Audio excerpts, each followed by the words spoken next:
The Bear of Markarth, The Crimes of Ulfric Stormcloak by Arianus Arius, Imperial Scholar. Ulfric Stormcloak is considered a hero by many for his part in quelling the Forsworn uprising. It is said that when the Empire abandoned Skyrim and the natives of the Reach rebelled, undoubtedly due to the Nords' poor treatment of them, Ulfric Stormcloak and his militia were there to retake their land from the Forsworn. In all the bravado and epic yarns the Skalds compose of his exploits, you would think Ulfric to be a giant of a man equal to that of Tiber Septim in his cunning, leadership, and decisive actions. But the truth is far more revealing. Yes, from 4th Era 174 to 176, the Forsworn did in fact rule over the Reach as an independent kingdom of Skyrim.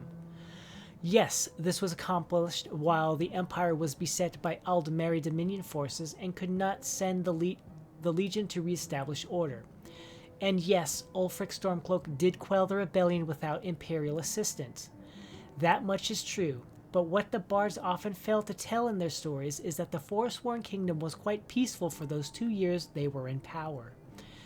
True, some crimes were committed against former Nord landowners, often those accused of being the harshest towards their native workers.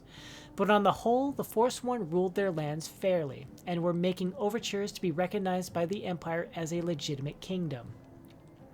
In the wake of the aftermath of the Great War, you can imagine the backlog of stately matters the Empire had.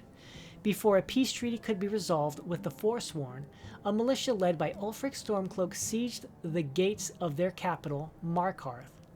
What happened during that battle was war, and what happened after the battle was over is nothing short of war crimes. Every official who worked for the Forsworn was put to the sword, even after they had surrendered. Native women were tortured to give up names of Forsworn fighters who had fled the city or were in the hills of the Reach. Anyone who lived in the city, Forsworn and Nord alike, were executed if they had not fought with Ulfric and his men when they reached the gates. "You are with us or you are against Skyrim," was the message on Ulfric's lips as he ordered the deaths of shopkeepers, farmers, the elderly, and any child old enough to lift a sword that had failed in the call to fight with him. So when a grateful empire accepted Ulfric's victory and sent soldiers to reestablish the rule of law in the Reach, it was no surprise that he would demand to be allowed to worship Talos freely before the Legion could enter. With chaos running throughout the streets of Markarth and the reports of deaths rising every day, the Empire had no choice but to grant Ulfric and his men their worship.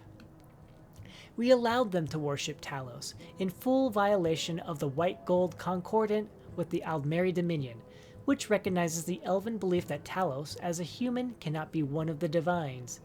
In jeopardizing the treaty that so many sacrificed for during the Great War, the Empire was wrong. But what choice did they have, I ask you? Against the Bear of Markarth, Ulfric Stormcloak? No, is not an answer.